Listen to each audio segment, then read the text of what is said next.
Hello and welcome friends, स्वागत करते हैं आपका द प्लॉट पजल के एक नए वीडियो में। कहानी की शुरुआत होती है और हमें सन 1875 के समय में कॉफ़ी नाम के एक आदमी को दिखाया जाता है जो मारियाना नाम की एक लड़की को एक पेंडेंट देकर प्रपोज कर रहा था। और वो मारियाना से वादा करता है कि अगले दिन घर आकर वो उसके पिता से शादी की बात करेगा। इसके बाद सीन चेंज होता है और हम मारियाना को उसके परिवार के साथ देखते हैं, जहां उसके साथ उसके पिता भी मौजूद थे। और तभी उन्हें बाहर से गोलियां चलने की आवाज़ आती है और एक आदमी उन्हें बताता है कि किसी अनजान चीज ने उनके पड़ोसी विलियम के परिवार पर हमला कर दिया है। अब इस बात को सुनते ही मारियाना के पिता पूरी फैमिली के साथ घर में बने बंकर में छुप जाते हैं।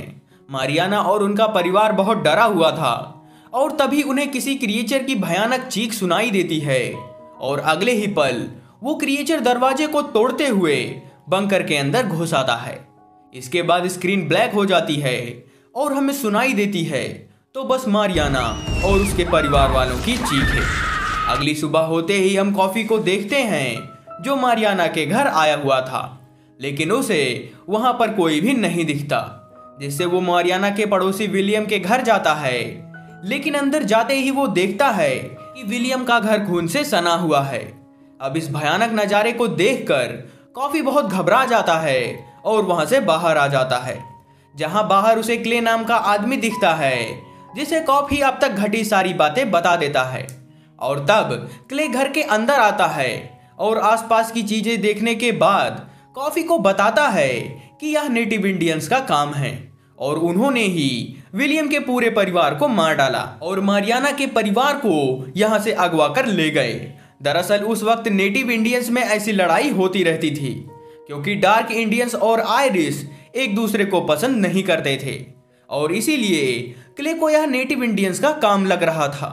क्ले की बातें सुनकर काफी क्ले से मारियाना को ढूंढकर इस जगह पर वापस लाने को बोलता है और वो दोनों वहां से आगे बढ़ जाते हैं। वहीं अगले सीन में हम चार्ली को देखते हैं जो अपनी पत्नी और अपने बेटे टॉबी के साथ पिकनिक पर आया हुआ था और तभी वहां पर कॉफ़ी भी पहुंच जाता है और उसे मारियाना के बारे में बताते हुए क्ले का संदेश दिखाता है। अब चार्ली अपने बेटे के साथ उन गायब हुए लोगों को ढूंढने जाने के लिए तैयार हो जाता है। दरअसल वो ये चाहता था कि टॉबी इस सफर से कुछ नई चीजें सीख सके, जिससे हमें यह पता चलता है कि क्ले और चार्ली पहले भी ऐसे बहुत सारे एडवेंचर्स पर जा चुके हैं और उन्होंने कई लड़ाइयाँ भी साथ में लड़ी हैं। इसीलिए क्ले ने यहाँ पर चार्ली को अपने साथ चलने को बुलाया था। इसके बाद हम चार्ली को विलियम के घर पर देखते हैं, जहाँ वो देखता है कि वहाँ पर 4 लोगों की लाश पड़ी हुई है जिनके गले को अजीब तरह से काटा गया था। इधर कॉफ़ी को बाहर एक अजीब सा गड्ढा मिलता है जिससे वो ये गड्ढा चार्ली को दिखाता है, लेकिन चार्ली इस गड्ढे पर ज्यादा ध्यान नहीं देता और कॉफ़ी को बताता है कि हो सकता है कि ये गड्ढा किसी जानवर ने बनाया हो। इसके बाद वहां पर हेनरी नाम का एक आदमी अपनी टुकड़ी के साथ आ जाता है जिसे चार्ली ने ही बुलाया था, क्योंकि हेनरी नेटिव इंडियन से बहुत ज्यादा नफरत करता था और उसे नेटिव इंडियंस और उसके कई कबीले वालों के बारे में अच्छे से पता था। इसीलिए चार्ली के मुताबिक वो और उसकी टुकड़ी उनका इस सफर में बहुत काम आ सकती थी। लेकिन हम देखते हैं कि क्ले हेनरी को पसंद नहीं करता क्योंकि ग्रुप में हमेशा हेनरी अपनी दादागिरी चलाता रहता है। ये दोनों इस बात पर लड़ने ही वाले थे कि तभी चार्ली उन्हें समझाता है और उनसे कहता है कि हमें इस वक्त एक साथ होकर रहना चाहिए क्योंकि अब वो नेटिव इंडियंस हमारे घर में घुसने लगे हैं। बहस खत्म होने के बाद वो सभी मिलकर विलियम के परिवार के लोगों को जमीन में दफन कर मारियाना को ढूंढने निकल जाते हैं, जहां कॉफ़ी की मुलाकात हेनरी के रसोइये से होती है और वो दोनों अच्छे दोस्त भी बन जाते हैं। इसी बीच अचानक चार्ली के घोड़े का पैर एक गड्ढे में चला जाता है और वो दोनों नीचे गिर जाते हैं। तभी हेनरी की नज़र एक नेटिव इंडियन पर पड़ती है जो उस रेगिस्तान में बिल्कुल अकेला भटक रहा था और तब हेनरी उसे देखते ही उसके घोड़े को शूट कर देता है और अपनी टुकड़ी के साथ उस नेटिव इंडियन को पकड़ लेता है। इसके बाद चार्ली उस नेटिव इंडियन से मारियाना के परिवार की फोटो दिखाकर उनकी भाषा में पूछताछ करने की कोशिश करता है, लेकिन वो इंडियन कोई जवाब नहीं देता। इसके बाद हमें रात का वक्त दिखाया जाता है जहां हम हेनरी और उसकी टुकड़ी के लोगों को उस नेटिव इंडियन को बुरी तरह टॉर्चर करते देखते हैं। लेकिन उस इंडियन का दर्द कॉफी से नहीं देखा जा रहा था, इसीलिए चार्ली कॉफी को यह सब देखने से मना करता है। लेकिन तब कॉफी उसी नेटिव इंडियन की तरफ देखकर चार्ली से कहता है कि क्या यह सुबह तक जिंदा रह पाएगा। अब कॉफी की बातें सुनकर चार्ली को भी उस पर तरस आ जाता है और इसीलिए वह उसके लिए खाना लेकर जाता है और उसका एक हाथ खोलकर उसे खाने के लिए बोलता है। जिसके कुछ ही देर बाद हेनरी उस नेटिव इंडियन को खाना खाते देखकर गुस्से से पागल हो उठता है और समझ जाता है कि यह काम चार्ली का ही है। लेकिन उसे वहां पर चार्ली नहीं दिखता, जिससे काफी सारा इल्जाम खुद पर ले लेता है कि उसने ही उस नेटिव इंडियन को खाना दिया था। अब इस बात से हेनरी और भी गुस्से में आ जाता है और कॉफी को मारने आगे बढ़ता है। लेकिन तभी वहां पर क्ले आ जाता है और उसे अपनी गन दिखाकर कॉफी से दूर रहने को बोलता है। लेकिन तभी वहां पर चार्ली भी आ जाता है और वो कॉफी से अपनी गलती के लिए हेनरी से माफी मांगने को बोलता है। कुछ देर बाद सभी लोग सोने चले जाते हैं और बाकी लोग जागकर पहरा देने लगते हैं, जिनमें से एक गार्ड को हम झाड़ियों में सोता हुआ देखते हैं और वहीं घास पर हमें कोई चीज चलती हुई नजर आती है, जिसकी आवाज से एक दूसरा गार्ड उसकी तरफ आ जाता है और वहीं पर पहले वाले गार्ड को सोते हुए देखता है, जो कि काफी नशे में पड़ा हुआ था। लेकिन दोबारा उसे झाड़ियों में किसी की भयानक आवाज आती है, जिस पर वो गार्ड अपनी गन पॉइंट करके झाड़ियों की तरफ बढ़ने लगता है। लेकिन अचानक एक भयानक चीज उस पर पीछे से हमला कर देती है और उसे अपने साथ घसीट ले जाती है। अगली सुबह जब काफी सोकर उठता है तो वो देखता है कि हेनरी बहुत बुरी तरह से बौखलाया हुआ था, क्योंकि रात के समय चार्ली सहित उसकी टुकड़ी के 4 लोग गायब हो गए थे। अब इस बात को वो उस नेटिव इंडियन से पूछता है, जहां वो नेटिव इंडियन अपनी भाषा में बताता है कि उसके साथियों को बोरवोर्स नाम की एक प्रजाति ले गई है। लेकिन हेनरी को उसकी यह बात झूठ लगती है, इसीलिए वो उसे बुरी तरह से टॉर्चर करने लगता है, जो कि क्ले से नहीं देखा जाता। इसीलिए वो हेनरी पर हमला कर देता है और उसे ऐसा करने से मना करता है, जिस पर फिर एक बार हेनरी और क्ले में हाथापाई शुरू हो जाती है, जिससे पार्चर बीच में आकर रोकता है। लेकिन इस बात से हेनरी काफी गुस्से में आ गया था और इसीलिए वो कॉफी और क्ले को अपने ग्रुप से निकाल देता है और अपने बाकी साथियों के साथ मारियाना को ढूंढने निकल जाता है। अब वहीं पास में डूबी और कॉफी को वैसे ही गड्ढे मिलते हैं, जैसा कि हमने स्टार्टिंग में देखा था। लेकिन इस बार भी ये लोग इन गड्ढों पर ज्यादा ध्यान नहीं देते और मारियाना को ढूंढने आगे बढ़ने लगते हैं, जहां रात में सभी एक जगह पर रुकते हैं और सबके सोने के बाद क्ले वहां पर पहरा देने लगता है। लेकिन तभी वहां पर चार्ली भी आ जाता है और इन सब को अपने ग्रुप में शामिल रहने को बोलता है। क्ले उसे अपने ग्रुप में शामिल कर लेता है और सुबह होते ही वो सभी अपने यात्रा पर आगे बढ़ने लगते हैं, जहां कुछ दूर आगे चलने के बाद डूबी को एक लड़की के बाल दिखते हैं और जब वो उस बाल को उठाने नीचे उतरता है तो जमीन पर उसे एक लड़की की आंख दिखती है, जिसे देखकर डूबी बहुत डर जाता है। लेकिन इसके बाद बाकी लोग उस जगह की मिट्टी हटाकर देखते हैं तो उन्हें वहां पर एक लड़की मिलती है, जिसकी सांसें अभी भी चल रही थी। अब कुछ देर बाद रात हो जाती है, जहां रात में चार्ली और डूबी इस बारे में बात कर रहे थे कि आखिर उन्होंने इस लड़की को जिंदा क्यों दफनाया होगा। दरअसल ये लोग समझ रहे थे कि ये शायद नेटिव इंडियंस का काम है।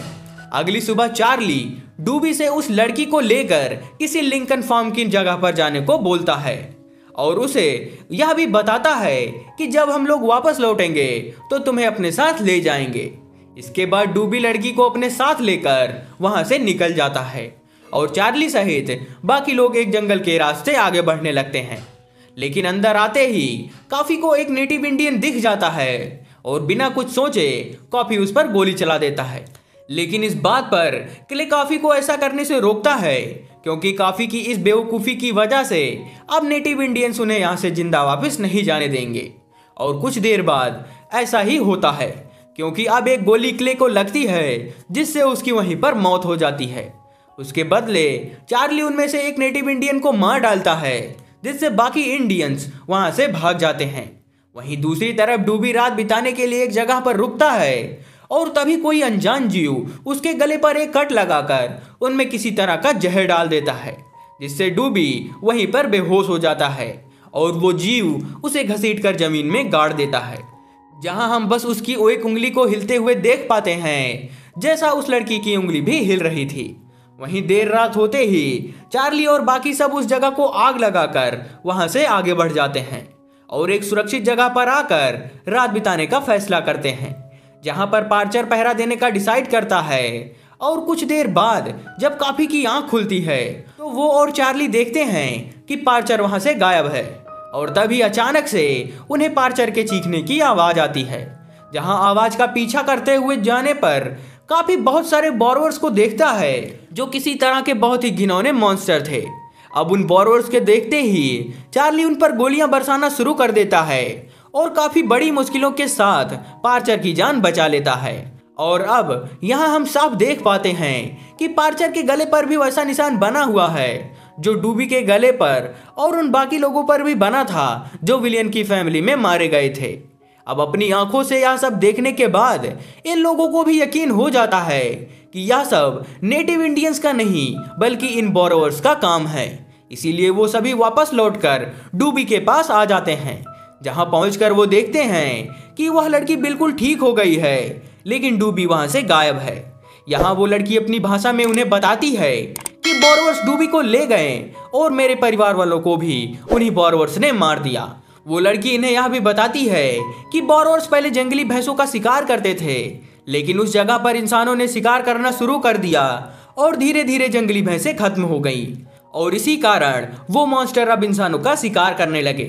जहां वो सबसे पहले गले में एक कट लगा देते हैं और उनमें किसी तरह का जहर इंजेक्ट करके उस इंसान को पैरालाइज कर देते हैं। इंसान के पैरालाइज होने के बाद वो मॉन्स्टर इंसानों को जिंदा ही जमीन में गाड़ देते हैं ताकि उनकी बॉडी सड़ जाए और वो उसे आसानी से निगल सके। वहीं वो लड़की उन्हें ये भी बताती है कि इन बोरोवर्स को मारने का तरीका सिर्फ ऊटे नाम की कबीले के पास है।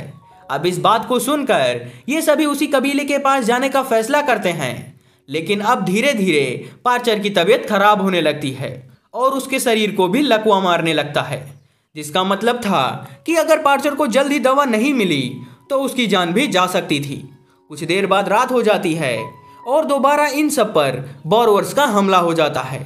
वो सभी इन मॉन्स्टर्स का डटकर सामना कर रहे थे, लेकिन पार्चर को लकवा मारने की वजह से गलती से उसकी गोली चार्ली को लग जाती है, जिससे वो काफी घायल हो जाता है और ना चाहते हुए भी इन्हें रात में वहां से भागना पड़ता है। लेकिन अब पार्चर का दर्द काफी ज्यादा बढ़ रहा था, जिससे उसकी आवाज सुनकर उन्हें कुछ लोग घेर लेते हैं, जो कोई और नहीं बल्कि यूटे कबीले के लोग थे। और वहां पार्चर को देखकर समझ जाते हैं कि बोरोवर्स ने उसके ऊपर हमला किया था। इसीलिए वो पार्चर को अपने साथ ले जाते हैं और कॉफी को वही पेंडेंट देते हैं जो उसने मारियाना को कहानी के शुरुआत में दिया था। अब उस पेंडेंट को देखकर काफी समझ जाता है कि मारियाना और उसका पूरा परिवार अब इस दुनिया में नहीं रहा, जिस पर चार्ली अब उसे घर वापस लौटने को बोलता है, लेकिन कॉफी बताता है कि हम घर पर भी सुरक्षित नहीं हैं, क्योंकि मारियाना अपने घर पर ही थी जब उन मॉन्स्टर्स ने उस पर हमला किया। इसीलिए इनको बिना मारे हम जिंदा नहीं रह पाएंगे। इसके बाद कॉफी अकेले ही जंगल के अंदर चला जाता है, जहां उसे पार्चर बंधा हुआ मिलता है, जो उसे बताता है कि यूटे कबीले वालों ने उसे अजीब सा जहर पिलाया है। और तभी वहां पर ढेर सारे बोरोवर्स आ जाते हैं और पार्चर को चारों तरफ से घेर कर उसे जिंदा ही खाने लगते हैं। इधर कॉफी का पैर एक हुक में फंस जाता है, जिसे वो बड़ी मुश्किलों के साथ खुद को आजाद करता है और वो देखता है कि अब सारे बोरोवर्स एक एक कर बेहोश हो रहे हैं। और तभी वहां पर ऊटे भी आ जाते हैं और काफी एक एक कर उन सभी बोरोवर्स को मारने लगता है, लेकिन इन सब में काफी भी बहुत जख्मी हो जाता है और वहीं पर बेहोश हो जाता है। लेकिन हम देखते हैं कि सुबह होते ही सूरज की किरणें उन सभी बोरोवर्स को जलाने लगती हैं। उन मॉन्स्टर्स के मरने के बाद कॉफी क्ले को बताता है कि वो उस यूटा को भी बचाना चाहता था, ताकि उन्हें पता चल सके कि उन्होंने पार्चर को कौन सा जहर दिया था, जिससे वो सभी बोरोवर्स बेहोश हो गए थे। इसके बाद कॉफी मदद मांगने आगे बढ़ जाता है, जहां आगे बढ़ते ही उसे कुछ दूरी पर एक और टुकड़ी दिखाई देती है, जो असल में हेनरी की ही टुकड़ी थी, जिसके बारे में कॉफी को तब पता चलता है जब वो उस नेटिव इंडियन लड़की और यूटा की लाश को एक फांसी के फंदे पर टंगा देखता है। वहीं आखिर में हम डूबी को देखते हैं, जिसके ऊपर बहुत सारे बोरवर्स हमला कर देते हैं और उसे बुरी तरह से खाने लगते हैं। मतलब अभी भी बोरवर्स का कहर जारी रहेगा। और इसी के साथ इस मूवी की एंडिंग हो जाती है। If you like the video then please subscribe.